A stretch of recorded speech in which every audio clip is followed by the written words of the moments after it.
నమస్తే ఓర్గల్ 9 న్యూస్ కి స్వాగతం. తెలంగాణ క్యాబినెట్ లో ముగ్గురు మంత్రులు చేరారు. ఈ ముగ్గురు ఎమ్మెల్యేలు మంత్రులుగా ఆదివారం రాజ్భవన్ లో మధ్యాహ్నం 12 గంటల 19 నిమిషాలకు ప్రమాణ స్వీకారం చేశారు.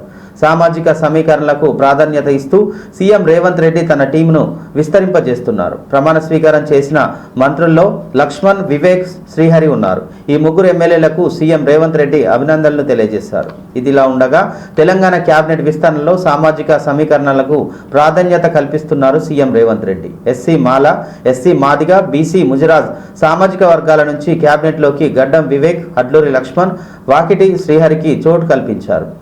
వివేక్, లక్ష్మణ్ చేరికలతో క్యాబినెట్లో దళిత మంత్రుల సంఖ్య 4కు చేరింది. కాంగ్రెస్ నుంచి గెలిచిన 7 బీసీల్లో 3కి మంత్రి పదవులు దక్కినట్లయింది. ఇక శాసనసభలో ఉపసభాపతి బాధ్యతలు రామచంద్ర నాయక్ స్వీకరించారు. పొన్నం ప్రభాకర్, కొండ సురేఖతో పాటు క్యాబినెట్లోకి వాకిటి శ్రీహరి కూడా చేరారు. ఎస్టీ లంబాడీలకు డిప్యూటీ స్పీకర్ పదవి లభిస్తుంది. డోర్నకల్ నుంచి తొలిసారిగా గెలిచిన రామచంద్ర నాయక్ డిప్యూటీ స్పీకర్ బాధ్యతలు చేపట్టనున్నారు. ఎస్టీ ఆదివాసీ నుంచి ఇప్పటికే మంత్రిగా సీతక్క క్యాబినెట్లో ఉన్నారు. అయితే ఈసారి విస్తరణలో రెడ్లకు చోటు దక్కలేదు. Sir, to conduct the proceedings.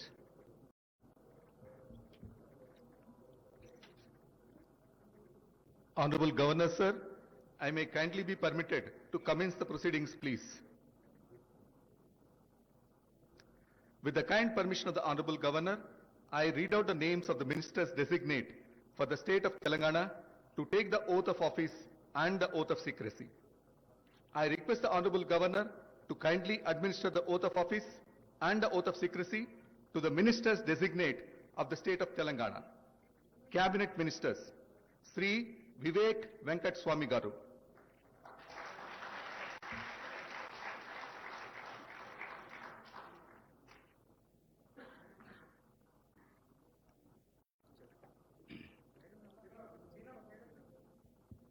I,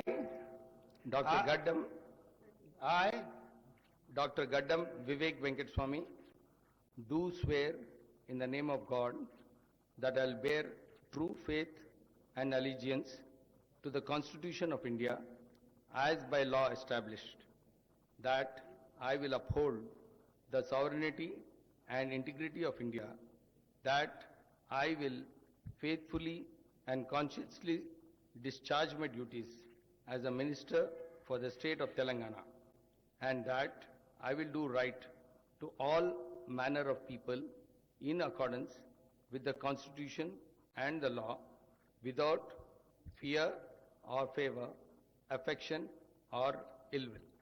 I, Gaddam Vivek Venkateswamy, do swear in the name of God that I will not directly or indirectly communicate or reveal to any person or persons any matter which shall be brought under my consideration or shall become known to me as Minister for the state of Telangana, except as may be required for the due discharge of my duties as such Minister.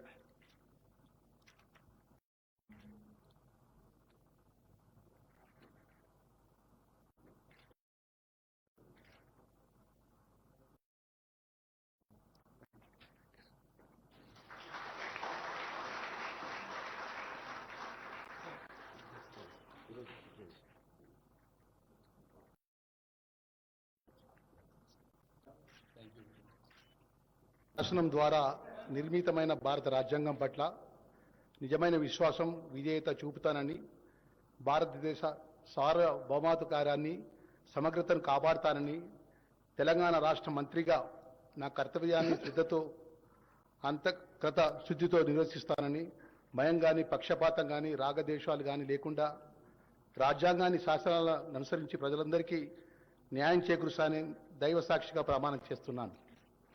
అనే నేను అడ్లూరి లక్ష్మణ్ కుమార్ అనే నేను తెలంగాణ రాష్ట్ర మంత్రిగా నా పరిశీలనకు వచ్చినా లేదా నాకు తెలియవచ్చినా ఏ విషయాన్ని కర్తవ్యాలను సక్రమంగా నిర్వహిస్తానని, అవసరమైన మేరకు తప్ప ప్రత్యక్షంగా కానీ పరోక్షంగా కానీ ఏ వ్యక్తికి లేదా వ్యక్తులకు తెలియపరచనని లేదా వెల్లడించనని దైవ సాక్షిగా ప్రమాణం చేస్తున్నాను.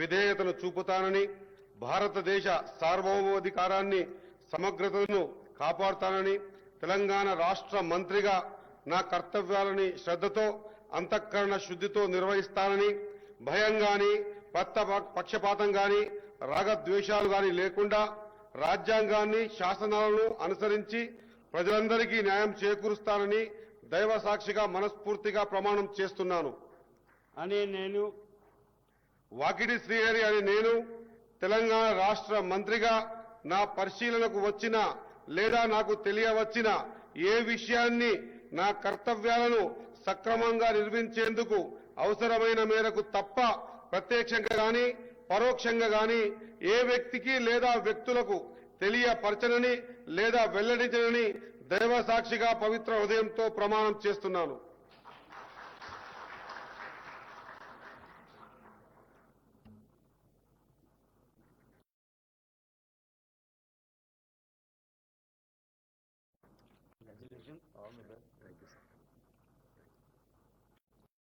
I may kindly be permitted to conclude the ceremony, please.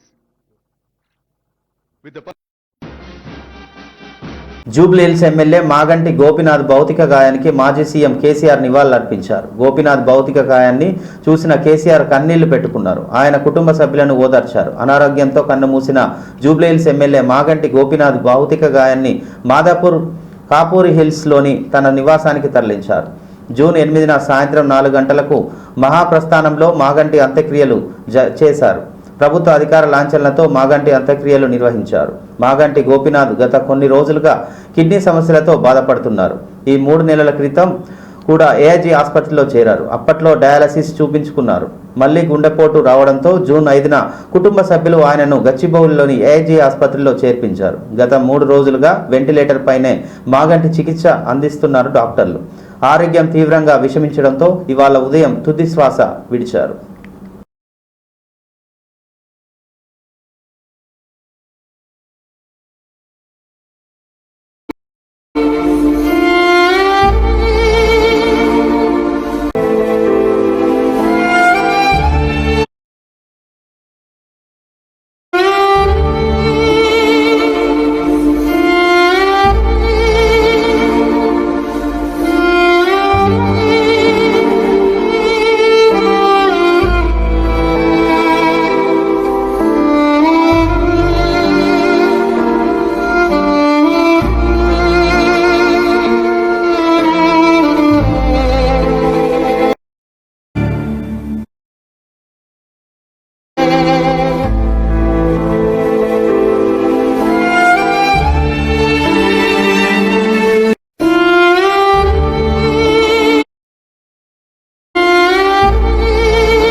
Jubilee Hills నియోజకవర్గం నుండి వరుసగా 3 సార్లు శాసనసభ్యుడిగా గెలుపొందడమే కాకుండా హైదరాబాద్ నగర అభివృద్ధిలో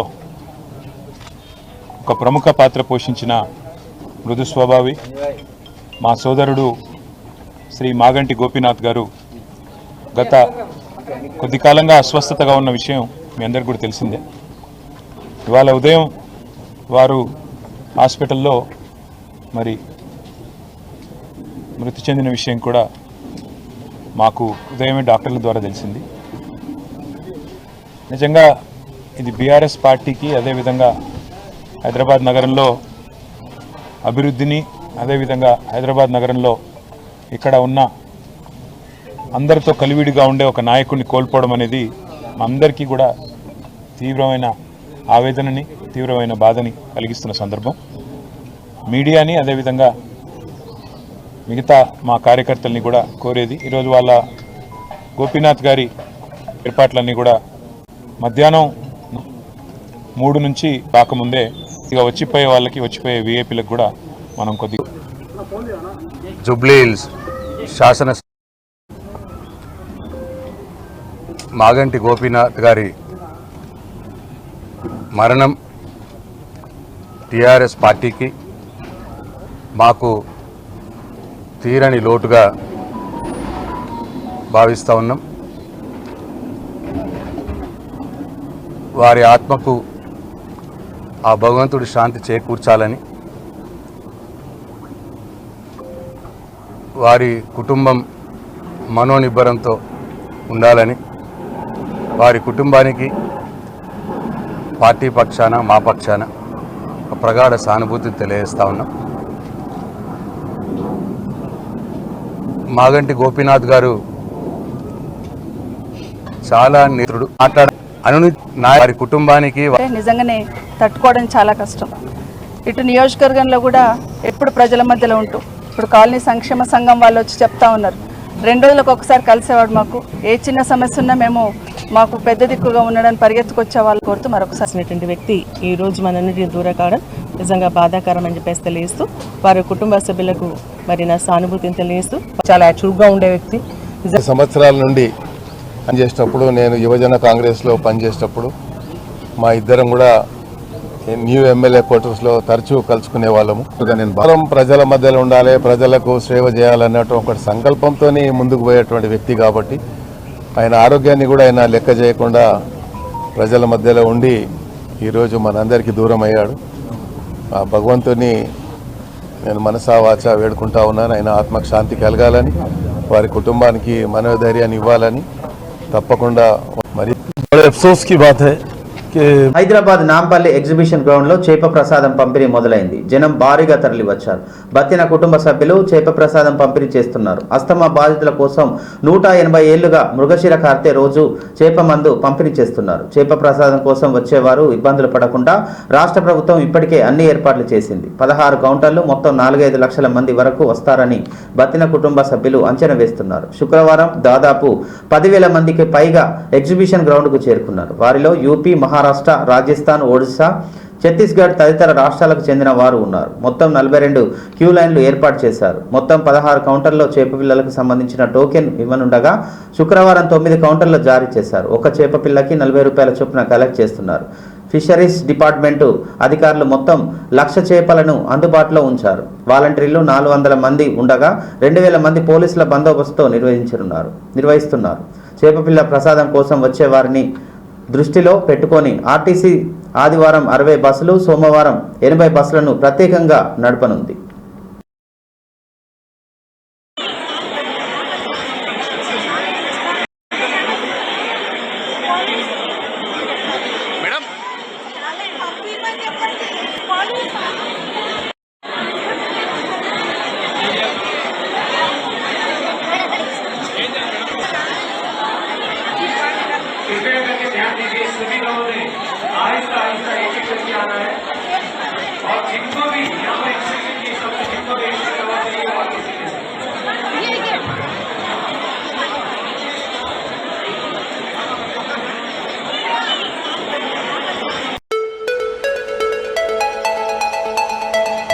హనుమకొండ నుండి కేవలం 20 కిలోమీటర్ల దూరంలో మండలం గూడూరు విలేజ్ సమీపం పచ్చని చెట్ల మధ్యలో ప్రకృతి అందాలతో పొలాల మధ్యలో సాధన విలేజ్ రిసార్ట్ మీకోసం.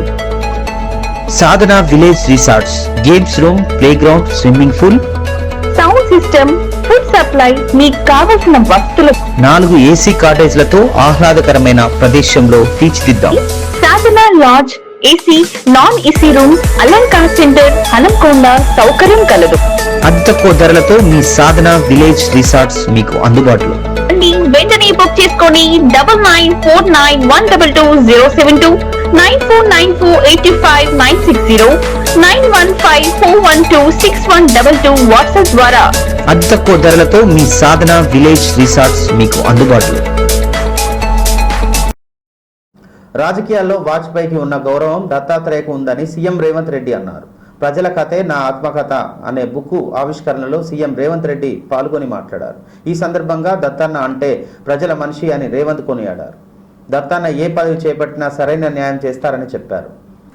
గౌలిగూడ నుంచి హర్యానా గవర్నర్కి ఎదిగారన్నారు. ఏ స్థాయిలో ఉన్నా దత్తన్న తన మూలాలు మర్చిపోలేదని సీఎం రేవంత్ రెడ్డి అన్నారు. గల్లీలో పేదల పాన్ పరాకు డబ్బా పెట్టుకున్నా దత్తన్న ఓపెనింగ్కి వస్తారని చెప్పారు. దత్తన్న దగ్గర రాజకీయాల స్కూళ్ళు పాఠాలు నేర్చుకున్నా, చంద్రబాబు దగ్గర రాజకీయాల్లో కాలేజీలు పాఠాలు నేర్చుకున్నా, రాహుల్ గాంధీ దగ్గర రాజకీయ ఉద్యోగం చేస్తున్నా, ఎంత బిజీ షెడ్యూల్ ఉన్నా దత్తన్న కార్యక్రమాలకు హాజరవుతారని అన్నారు.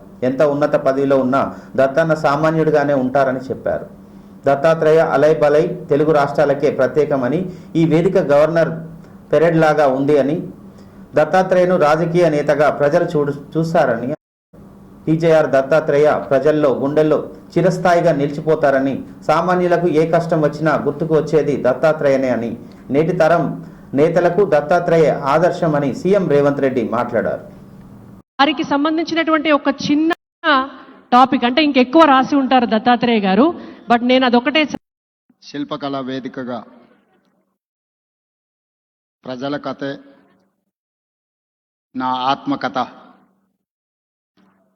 పెద్దలు బండారు దత్తాత్రేయ గారి ఆత్మకథ పుస్తక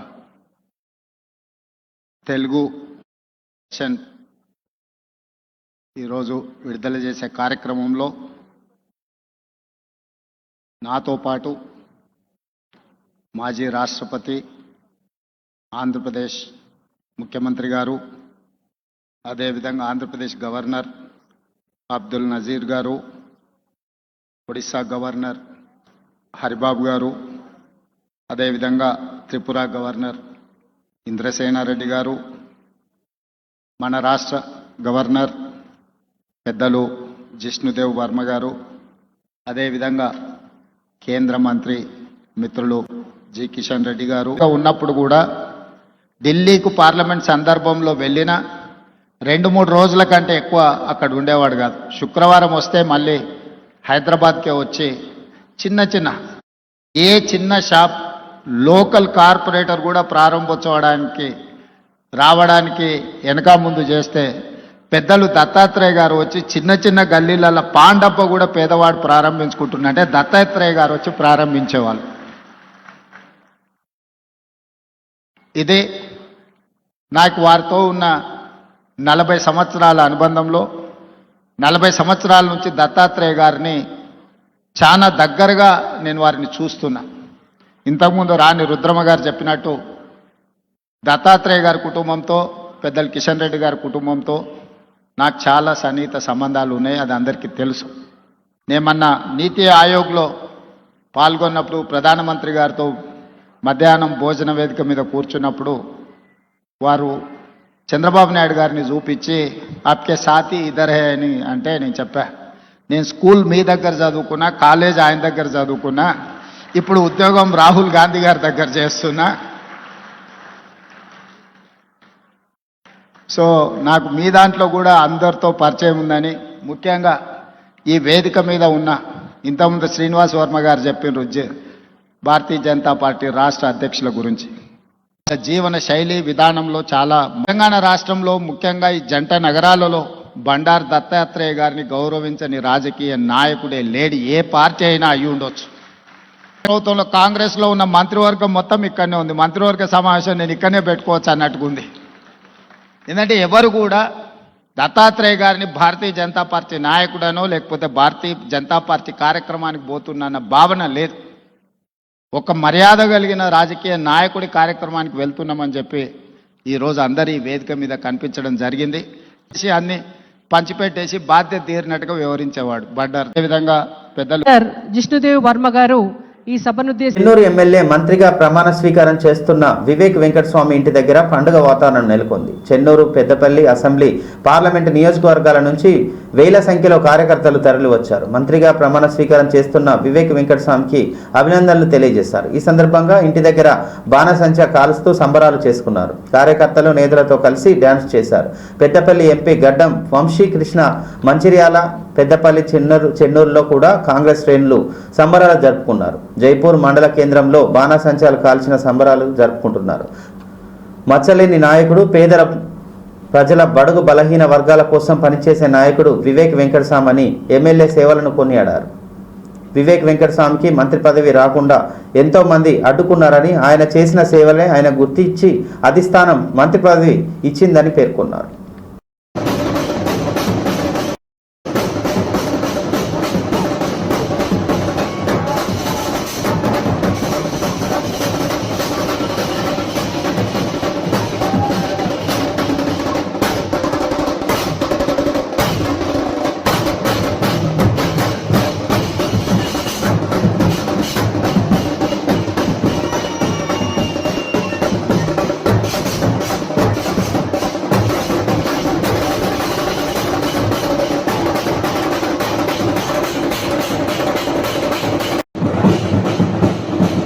జూబ్లీహిల్స్ ఎమ్మెల్యే మాగంటి గోపీనాథ్ అంతిమయాత్ర మాదాపూర్లోని ఆయన నివాసం నుంచి ప్రారంభమై మహాప్రస్థానం వద్దకు ముగిసింది.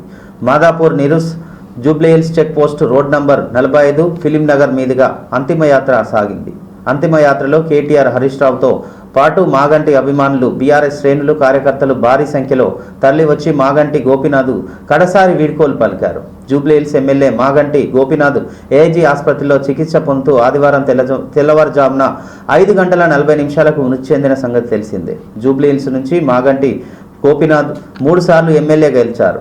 ఎమ్మెల్యే మాగంటి గోపీనాథ్ మరణం పట్ల దిగ్భ్రాంతి వ్యక్తం చేస్తూ బీఆర్ఎస్ పార్టీ అధినేత కేసీఆర్ సంతాపం ప్రకటించారు. మాగంటి మరణం పార్టీకి తీరని లోటు అని కేసీఆర్ ఆవేదన వ్యక్తం చేశారు. మాగంటి గోపీనాథ్ భౌతిక గాయాన్ని చూసిన కేసీఆర్ భావోద్వేగానికి లోనై కన్నీళ్లు పెట్టుకున్నారు. ఎంతో కష్టపడి రాజకీయాలకు అంచెలంచెలుగా ఎదిగిన మాగంటి గోపీనాథ్ ఎంతో సామాన్యుడిగా, ప్రజానేతగా పేరు సంపాదించుకున్నాడని తెలిపారు.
Team India young cricketer ring Singh MP Priya Saroj నిశ్చితార్థం అంగరంగ వైభవంగా జరిగింది. ఉత్తరప్రదేశ్లోని ఓ ప్రైవేట్ హోటల్లో ఆదివారం ఎంగేజ్మెంట్ వేడుక జరిగింది. కుటుంబ సభ్యులు కొద్దిమంది బంధుమిత్రుల సమక్షంలో రింగులు మార్చుకున్నారు.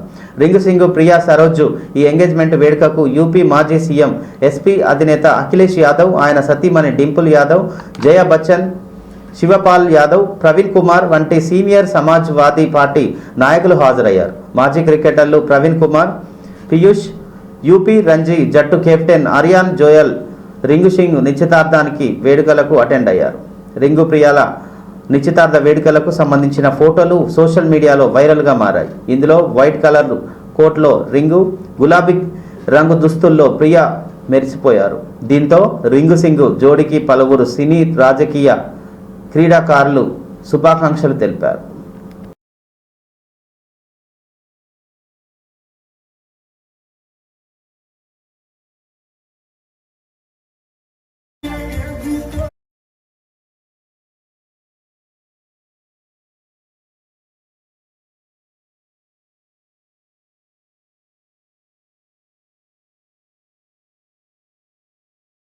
హర్యానా గవర్నర్ బండారు దత్తాత్రేయ ఆటోగ్రఫీ ప్రజల కథే నా ఆత్మకథ అనే పుస్తకాన్ని ఆదివారం హైదరాబాద్లోని శిల్పకళా వేదికలో మాజీ రాష్ట్రపతి రామ్నాథ్ కోవింద్ ఆవిష్కరించారు. అనంతరం పుస్తక పత్రాలను మాజీ ఉపరాష్ట్రపతి వెంకయ్య నాయుడు, ఏపీ సీఎం చంద్రబాబు, విశ్రాంతి సిజేఐ జస్టిస్ ఎన్వి రమణ అందజేశారు. దత్తాత్రేయ తన 70 ఏళ్ల జీవిత చరిత్రను ఈ పుస్తకాల్లో పొందుపర్చారు. కార్యక్రమానికి కేంద్ర మంత్రి కిషన్ రెడ్డి, తెలంగాణ, ఏపీ, ఒడిశా, త్రిపుర గవర్నర్లు జిష్ణుదేవ వర్మ, జస్టిస్ అబ్దుల్ నజీర్, కుంభంపాటి హరిబాబు, ఇంద్రసేనారెడ్డి హాజరయ్యారు. తెలంగాణ మంత్రులు పొన్నం ప్రభాకర్, కోమటిరెడ్డి వెంకటరెడ్డి, భాజపా ఎంపీ లక్ష్మణ్, కాంగ్రెస్ నేతలు కేశవరావు, వి హనుమంతరావు తదితరులు హాజరయ్యారు. ఈ సందర్భంగా దత్తాత్రేయ మాట్లాడుతూ మనోహర్ షిండే వల్లే తాను ఇవాళ ఈ స్థాయిలో ఉన్నానని చెప్పారు. ఆర్ఎస్ఎస్ నా ప్రాణం, నా ఆత్మ, నా సర్వం అని రామారావు నన్ను రాజకీయాల్లోకి తీసుకువచ్చి నడిపించారన్నారు. ఇంద్రసేనారెడ్డి కూడా తన వెంటుండే ఉన్నారని అన్నారు. రాజకీయాల వృత్తి వ్యాపారం కోసం కాదు, సమాజం కోసమని, సమాజం కోసం పనిచేయాలని పేర్కొన్నారు. పేదల వృద్ధికి కృషి చేయాలని అన్నారు. తెలంగాణ గవర్నర్ జిష్ణుదేవ వర్మ ప్రసంగిస్తూ ఈ పుస్తక ఆవిష్కరణ కార్యక్రమంలో పాల్గొనడం ఆనందంగా ఉందన్నారు. ఇది కేవలం వ్యక్తిగత ప్రయాణం కాదని, గత 60 ఏళ్లుగా భారత రాజకీయ, సామాజిక మార్పుల ప్రతీకగా ఉన్నారు. ఇలాంటి వ్యక్తిని అందించినందుకు దత్తాత్రేయ తల్లిదండ్రులకు దేశం కృతజ్ఞతలు చెబుతుందన్నారు. దత్తాత్రేయ వాజ్పేయి, అద్వానీ వంటి ప్రముఖులతో కలిసి పనిచేశారని అన్నారు. పనిచేసిన ప్రతి హోదాలో పేదలకు మేలు చేసే విశేషంగా మారిందని కృషి చేశారు. అలైబలై ద్వారా అందరినీ ఒక తాటిపైకి తీసుకువచ్చారన్నారు. అధికారం కేవలం పరపతి పేరు కోసమే కాదు, సేవ చేసేందుకే అని జీవితం నిదర్శనమని అన్నారు. మాజీ ఉపరాష్ట్రపతి వెంకయ్య నాయుడు మాట్లాడుతూ రాజకీయాల్లో నీతి, నిజాయితీ ఎంత ముఖ్యమో సిద్ధాంతాలు కూడా అంతే ముఖ్యమన్నారు. రాజకీయాల్లో ఎలా జీవించాలని దత్తాత్రేయను చూసి నేర్చుకోవాల్సిందిగా చెప్పారు. రాజకీయ విమర్శలు పదునుగా అర్థవంతంగా ఉండాలని, కానీ కొందరు నాయకులు దిగజారిన భాష వాడుతున్నారన్నారు. బూతులు మాట్లాడే వారికి పోలింగ్ బూతుల్లో జాబులు ఇవ్వొద్దని తెలిపారు. ఎంత పైకి స్థాయికి ఉన్నా అంత సంస్కారం ఉండాలని తెలిపారు. అలై బలై ఫౌండేషన్కి బాధ్యత ఇచ్చినందుకు మేమందరం చాలా చాలా సంతోషపడుతున్నాం. ఈరోజు మేము చేసే ఈ పుస్తక ఆవిష్కరణ ఆకాంక్షలు నెరవేరుస్తూ రైల్వే మినిస్టర్ అంతా ప్రజలకి చెప్పుకోదగ్గటువంటి స్థానాన్ని సంపాదించినటువంటి వాళ్ళు వేదిక మీద ఉన్నటువంటి ఇచ్చింది. దాని కారణం ఏంది? ఆ శక్తి ఏమిటి అది బండారు దత్తాత్రేయ గారి ప్రజల కథైన ఆత్మకథ చదివితేనే. సభలో ఉన్న పెద్దలందరికీ నమస్కారం. తెలుగు రాష్ట్రాలే కాదు, దేశ ప్రజలందరి గురించి మహోన్నత వ్యక్తి వెంకయ్య నాయుడు గారికి, మన ప్రియతమ నాయకులు, హైటెక్ సిటీ చూసినా హైదరాబాద్ అన్న ఎప్పుడు జ్ఞాపకం వచ్చే చంద్రబాబు నాయుడు గారు వాడు రావడం, అలాగే కేంద్ర మంత్రివర్యులు కిషన్ రెడ్డి గారికి, ఇంకా వేదిక మీద పెద్దలందరికీ, ఈరోజు అజాత శత్రువు, అందరూ ప్రేమించే నాయకుడు, పార్టీలకు అతీతంగా ప్రజల కథే నా ఆత్మకథ అంటూ మన దత్తాత్రేయ గారు सबके उसके साक्षी बने, मुझे बहुत प्रसन्नता हुई. मैं अपने को रोक नहीं पाया. जब बंडारू जी मुझे मिले, उन्होंने कहा कि आपको आना है, तो मैंने कहा कि आपके अनुरोध को मैं ना नहीं कर पाऊंगा, इसलिए कि एक ऐसा व्यक्तित्व जो सार्वजनिक जीवन में कोई न कोई उसका प्रतिद्वंदी होता है। Former chief justice of India Shri Bhupati Raju Srinivas Varma और मंच पर बहुत सारे नाम हैं। अनेकों कार्य किए जिससे आज लाखों करोड़ों श्रमिकों को उस जी आप यदि ट्रांसफर चाहते हैं तो माननीय वेंकैया जी बैठे हुए माननीय वेंकैया प्रेसिडेंट बीजेपी श्री लक्ष्मण गारू दत्तात्रेय సీనియర్ జనరికి అలాంటి పేరు పేరున నమస్కారాలు అభినందించారు.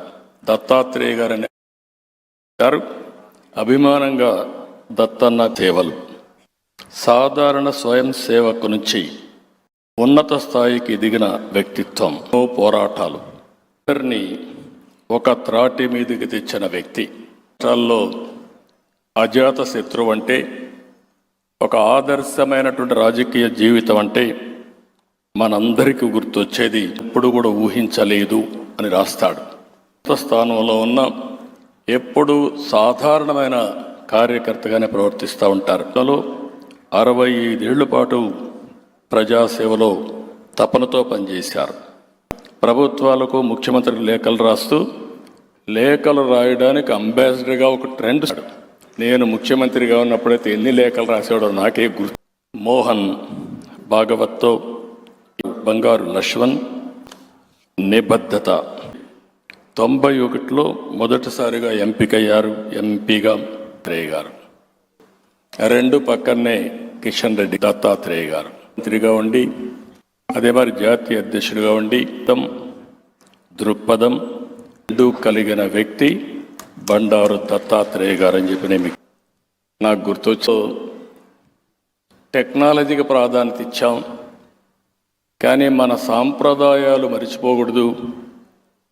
వారసత్వాన్ని అభివృద్ధి అదనంగా ఈరోజు 2 రాష్ట్రాలు, తెలంగాణ రాష్ట్రం, ఇంకో పక్క ఆంధ్రప్రదేశ్ రాష్ట్రం. నేను ఎక్కడున్నా మిమ్మల్ని అందరినీ మనందరం కూడా చేయాల్సింది. తెలుగు జాతి ఒకటే, ప్రాంతాలు వేరు కావచ్చు, అదే సమయంలో మనందరి ధ్యేయం తెలుగు జాతిని ప్రపంచంలో నెంబర్ 1 స్థానానికి పెట్టడమే మనందరి యొక్క ఆలోచన. 1గా ఉంటారు. సభలో మొదటి వ్యక్తి మాట్లాడిన తర్వాత, పరిచయం అయిన తర్వాత మిగతా మాడే వాళ్ళందరూ అన్ని పేర్లు చెప్పడం అవసరం కూడా లేదు. కొంతమంది రాజకీయ నాయకులు చూస్తే అలా అనిపిస్తుంది. ఇప్పుడు ఆ విధంగా ఎప్పుడు ఎవరు ఏ పార్టీలో ఉంటారో కూడా తెలవదు. నేను మొన్న ఎక్కడో మాట్లాడుతూ చెప్పాను, ఆర్టీసీ బస్సులో స్టాండ్లో బోర్డు పెడతారు, బస్సుల యొక్క రాకపోకలని. ఈ మధ్య నేను ఎక్కడో మాట్లాడుతూ చెప్పాను, అయ్యా ప్రతి ఊరిలో ఒక బోర్డు పెట్టండి, రాజకీయ నాయకుల యొక్క రాకపోకలు, ప్రస్తుతం ఫలానా ఆయన ఫలాని పార్టీలో ఈ క్షణంలో ఉన్నాడని చెప్పి చెప్పండి. నేను రాజకీయం అంటే అలాంటి చులకనైపోయింది, బాధ కలుగుతుంది. ఎందుకంటే మేము కూడా రాజకీయాల నుంచి వచ్చిన వాళ్ళం కాబట్టి ఎవరిని చేపట్టారు. ఉన్నటువంటి మోడీ గారి ప్రభుత్వం కానీ, ముఖ్యమంత్రి శ్రీ వెంకయ్య నాయుడు గారు, మాజీ ఉపరాష్ట్రపతి, మంత్రులు మరి ధన్యవాదాలు. కానీ వారు భుజం మీద వేసుకున్న కండు. ఇంతటితో ఈ వార్తలు సమాప్తం. మరో వార్తలతో మళ్ళీ కలుద్దాం. చూస్తూనే ఉండండి ఓరుగల్లు 9 న్యూస్.